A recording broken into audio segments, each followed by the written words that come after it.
विश्ववंदनीय तथागत सम्यक संबुद्ध विश्वरत्न बोधिसत्व डॉक्टर बाबासाहेब आंबेडकर, प्रियदर्शी महान राजा सम्राट अशोक, संत कबीर, गुरु रविदास जी, महात्मा ज्योतिबा फुले, छत्रपती शिवाजी महाराज, छत्रपती शाहू महाराज आणि ज्या ज्या महापुरुषांनी, महानायकांनी, माता रमाई, माता भीमाई, माता जिजाऊ, माता सावित्रीमाई आमच्या हक्काची अधिकाराची लढाई लढली, त्या सर्व महापुरुषांना, महानायकांना मी त्रिवार वंदन करतो।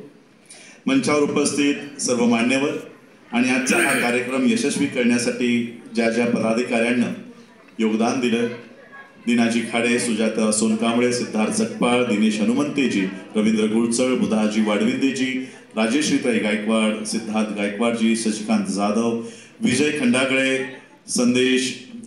संदीप कांबळे, प्रेमानंद मगरेजी, प्रोफेसर अरुण चक्रनारायणजी, शरद येटमजी, जगदीश गायकवाडजी, मंगला बिरारेताई, सुनीता धनेश्वरताई, जयश्री जाधवताई, आजच्या बुद्धिस्ट सोसायटी ऑफ इंडियाच्या या समस्त कार्यकारिणीतले सगळेच या ठिकाणी उपस्थित आणि ज्यांची नावं राहिली असतील ती सगळेच कार्यकर्ते मंचावर उपस्थित, आजच्या कार्यक्रमाला उपस्थित प्रमुख पाहुणे म्हणून आज ज्यांचं आपल्याला सहवास लाभला ते आमचे आदरणीय युवराज संभाजीराजे छत्रपती, आजच्या या कार्यक्रमाला उपस्थित, दिल्लीहून खास या कार्यक्रमाला शुभेच्छा देण्यासाठी उपस्थित ॲडव्होकेट राजेंद्रपाल गौतमजी, बी.पी. निगमजी, मंचावर उपस्थित सगळे ज्यांनी आज कार्यक्रमाची सुरुवात केली, Jackson Joseph sir, Naidu sir या ठिकाणी आहेत, सुंदर नायडूजी आहेत, मंचावर उपस्थित सर्वच, DCP भरत शेळके सर आणि या ठिकाणी उपस्थित असणाऱ्या सर्व माझ्या मातांना, बंधूंना आणि भगिनींना राजरत्न आंबेडकरचा मानाचा जय भीम।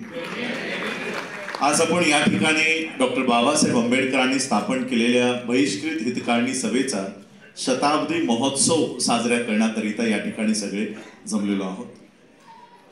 बहिष्कृत हितकारिणी सभेचा उल्लेख मी जवळपास सगळ्या भाषणातून करत असतो, कारण बाबासाहेब आंबेडकरांच्या जीवनातली सगळ्यात पहिली संघटना बहिष्कृत हितकारिणी सभा आणि त्यानंतर समता सैनिक दल या दोन संघटना बाबासाहेब आंबेडकरांनी प्रांतिक भाषेमध्ये स्थापन केल्या।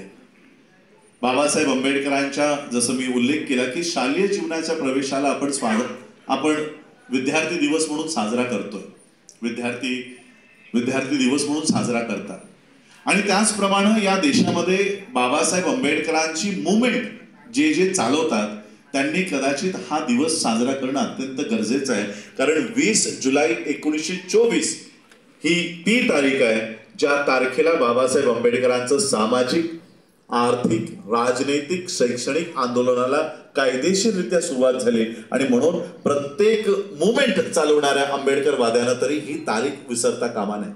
आज या तारखेला शताब्दी 100 वर्ष पूर्ण होत आहे, परंतु मी कुठेही आज बहिष्कृत हितकारिणी सभेचा शताब्दी महोत्सव साजरा होताना महाराष्ट्रात सोडा भारतातही मी कुठे कोणत्याही राज्यामध्ये आजचा हा कार्यक्रम होताना बघितलेला नाहीये आणि बाबासाहेब आंबेडकरांच्या नावाखाली आम्ही या देशामध्ये ह्या मुवमेंट उभ्या करतो आणि ज्या बाबासाहेबांनी ही मुवमेंट ज्या तारखेला सुरू केली तीच तारीख आम्ही आज विसरून चाललेलो आहोत।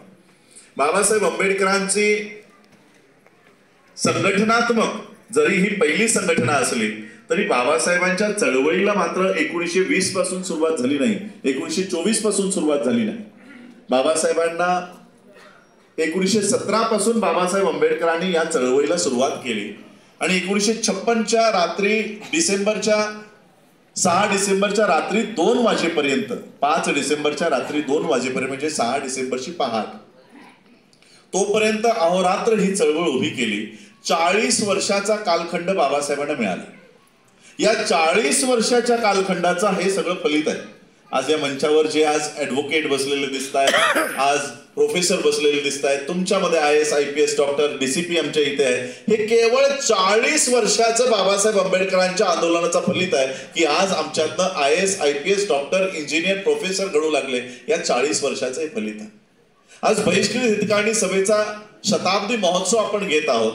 आणि म्हणून पुन्हा, कारण आपण सगळ्यांनी मला अनेक वेळा ऐकलेलं आहे, बाबासाहेबांची संपूर्ण चळवळ मी आपल्या समोर मांडलेली आहे.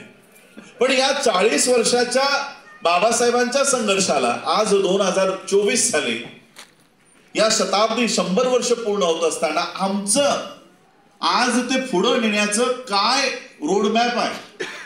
आणि हे जे 60 वर्ष आम्हाला लाभली, बाबासाहेबांचे 40 वर्ष आणि आम्हाला लाभलेली 60 वर्ष, या 60 वर्षाच्या कालखंडामध्ये आम्ही बाबासाहेबांची मुवमेंट कुठपर्यंत आणून ठेवलेली आहे. 2024 हे साल अत्यंत महत्वपूर्ण साल आहे. याच वर्षी बाबासाहेबांच्या बहिष्कृत हितकारणी सभेला 100 वर्ष पूर्ण होत आहेत. पुढच्या वर्षी संविधानाला 75 वर्ष पूर्ण होत आहेत. आणि याच वर्षी पार्लमेंटच्या इलेक्शन्स आपण या ठिकाणी रिझल्ट बघितले. एकीकडे या देशामध्ये संविधान हटवण्याच्या बाता खुलेआम होत होत्या, संविधान हटवण्यासाठी मतं मागितली जात होती, तिथेच आमचं पॉलिटिकल रिप्रेझेंटेशन 0 होत चाललं होतं. ज्या वर्षी बाबासाहेबांनी 1924 साली त्यांच्या सामाजिक, राजकीय, शैक्षणिक आंदोलनाला सुरुवात केली, त्यांच्याच शताब्दी वर्षामध्ये आमचं राजकीय, सामाजिक आंदोलन शून्य होताना आमच्या डोळ्यासमोर चित्र उभं राहत आहे.